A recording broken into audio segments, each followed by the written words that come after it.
जड़भरत की कथा। राजर्षि भरत ने जब मृग शरीर का त्याग किया तो उन्हें ब्राह्मण का शरीर प्राप्त हुआ। ब्राह्मण का शरीर प्राप्त होने पर भी उन्हें अपने पूर्व जन्म का ज्ञान पहले की ही भांति बना रहा। उन्होंने सोचा, इस जन्म में कोई विघ्न बाधा उपस्थित न हो, इसलिए उन्हें सजग हो जाना चाहिए। वे अपने कुटुंबियों के साथ पागलों सा व्यवहार करने लगे, अर्थात ऐसा व्यवहार करने लगे कि जिससे उनके कुटुंबी यह समझे कि इसके मस्तिष्क में विकार उत्पन्न हो गया है। जड़भरत के पिता उन्हें पंडित बनाना चाहते थे, किंतु बहुत प्रयत्न करने पर भी वे एक भी श्लोक याद न कर सके। उनके पिता ने उन्हें जड़ समझ लिया। पिता की मृत्यु के पश्चात मां भी चल बसी। कुटुंब में रह गए भाई और भाभियां जड़भरत के साथ बहुत बुरा व्यवहार करती थी। जड़भरत इधर उधर मजदूरी करते थे, जो कुछ मिल जाता था खा लिया करते थे और जहां जगह मिलती थी सो जाया करते थे। सुख दुख और मान सम्मान को एक समान समझते थे। भाइयों ने जब देखा कि उनके छोटे भाई के कारण उनकी अप्रतिष्ठा हो रही है तो उन्होंने उन्हें खेती के काम में लगा दिया। जड़भरत रात दिन खेतों की मेड़ों पर बैठकर खेतों की रखवाली करने लगे। वे शरीर से बड़े स्वस्थ और हटे कट्टे थे। उन्हीं दिनों एक डाकू संतान प्राप्ति के लिए एक मनुष्य की भद्रकाली को बलि देने जा रहा था, किंतु जब बलि का समय आया तो वह भाग गया। डाकू ने अपने आदमियों से कहा कि बलि के लिए किसी दूसरे मनुष्य को पकड़ कर लाएं।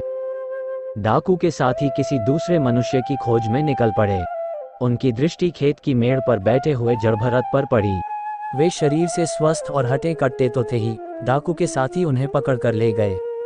डाकू सरदार ने जड़भरत को सुस्वादु भोजन खिलाया, फिर उन्हें माला पहनाकर बलि के लिए भद्रकाली के सामने बैठा दिया। ज्यों ही डाकू ने उन पर खड्ग चलाया, त्यों ही हुंकार के साथ देवी प्रकट हो गईं।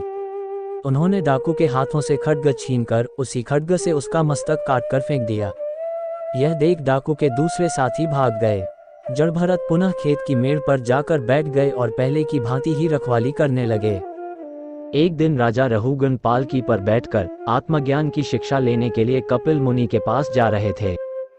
मार्ग में पालकी के एक कहार की मृत्यु हो गई। राजा रहुगण ने अपने सेवकों से कहा कि वे कोई दूसरा कहार खोज कर लाएं। रहुगण के सेवक किसी दूसरे कहार की खोज में निकल पड़े। उनकी दृष्टि खेत की मेड़ पर बैठे हुए जड़भरत पर पड़ी। सेवक उन्हें पकड़ कर ले गए।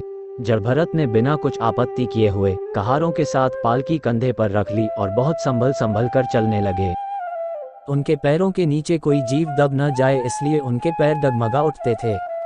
इससे राजा रहुगण को झटका लगता था, उन्हें कष्ट होता था। राजा रहुगण ने कहारों से कहा, क्यों जी, तुम लोग किस तरह चल रहे हो? संभल कर सावधानी के साथ क्यों नहीं चलते? कहारों ने उत्तर दिया, महाराज, हम तो सावधानी के साथ चल रहे हैं, किंतु यह नया कहार हमारे चलने में विघ्न पैदा करता है। इसके पैर रह रह कर डगमगा उठते हैं। राजा रहुगण ने जड़भरत को सावधान करते हुए कहा, क्यों भाई, तुम ठीक से क्यों नहीं चलते? देखने में तो हटे कट्टे मालूम होते हो, क्या पालकी लेकर ठीक से चला नहीं जाता? सावधानी से मेरी आज्ञा का पालन करो, नहीं तो दंड दूंगा। रहुगण का कथन सुनकर जड़भरत मुस्करा उठे। उन्होंने मुस्कराते हुए कहा, आप शरीर को दंड दे सकते हैं, पर मुझे नहीं दे सकते। मैं शरीर नहीं आत्मा हूँ। मैं दंड और पुरस्कार दोनों से परे हूँ। दंड देने की तो बात ही क्या, आप तो मुझे छू भी नहीं सकते। जड़भरत की ज्ञान भरी वाणी सुनकर रहुगण विस्मय की लहरों में डूब गए। उन्होंने आज्ञा देकर पालकी नीचे रखवा दी। वे पालकी से उतरकर जड़भरत के पैरों में गिर पड़े और कहा, महात्मन, मुझे क्षमा कीजिए। कृपया बताइए आप कौन हैं? कहीं आप वे कपिल मुनि ही तो नहीं हैं जिनके पास मैं आत्मज्ञान की शिक्षा लेने जा रहा था? जड़भरत ने उत्तर दिया, राजन, मैं न तो कपिल मुनि हूँ और न कोई ऋषि हूँ। मैं पूर्व जन्म में एक राजा था।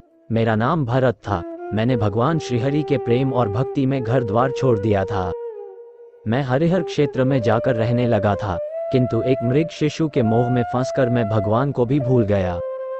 मृग शिशु का ध्यान करते हुए जब शरीर त्याग किया तो मृग का शरीर प्राप्त हुआ। मृग का शरीर प्राप्त होने पर भी भगवान की अनुकंपा से मेरा पूर्व जन्म का ज्ञान बना रहा। मैं ये सोचकर बड़ा दुखी हुआ कि मैंने कितनी अज्ञानता की थी। एक मृगी के बच्चे के मोह में फंसकर मैंने भगवान श्रीहरि को भुला दिया था। राजन, जब मैंने मृग शरीर का त्याग किया तो मुझे यह ब्राह्मण शरीर प्राप्त हुआ। ब्राह्मण का शरीर प्राप्त होने पर भी मेरा पूर्व जन्म का ज्ञान बना रहा। मैं यह सोचकर कि मेरा यह जन्म व्यर्थ न चला जाए अपने को छिपाए हूँ। मैं दिन रात परमात्मा रूपी आत्मा में लीन रहता हूँ, मुझे शरीर का ध्यान बिल्कुल नहीं रहता। राजन, इस जगत में न कोई राजा है, न प्रजा, न कोई अमीर है, न कोई गरीब, न कोई कृषकाय है, न कोई स्थूलकाय, न कोई मनुष्य है, न कोई पशु। सब आत्मा ही आत्मा है, ब्रह्म ही ब्रह्म है। राजन, मनुष्य को ब्रह्म की प्राप्ति के लिए ही प्रयत्न करना चाहिए। यही मानव जीवन की सार्थकता है, यही श्रेष्ठ ज्ञान है और यही श्रेष्ठ धर्म है। रघुगण जड़भरत से अमृत ज्ञान पाकर तृप्त हो गए। उन्होंने जड़भरत से निवेदन किया, महात्मन, मुझे अपने चरणों में रहने दीजिए, अपना शिष्य बना लीजिए। जड़भरत ने उत्तर दिया, राजन, जो मैं हूँ वही आप हैं। न कोई गुरु है, न कोई शिष्य, सब आत्मा है, ब्रह्म है।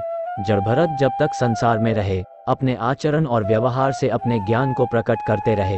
जब अंतिम समय आया तो चिरनिद्रा में सो गए, ब्रह्म में समा गए। ये सारा जगत ब्रह्म से निकला है और ब्रह्म में ही समा जाता है। ब्रह्म की इस लीला को जो समझ पाता है, उसी को जगत में सुख और शांति प्राप्त होती है। जानकारी अच्छी लगी हो तो चैनल को लाइक, कमेंट और सब्सक्राइब करें। धन्यवाद।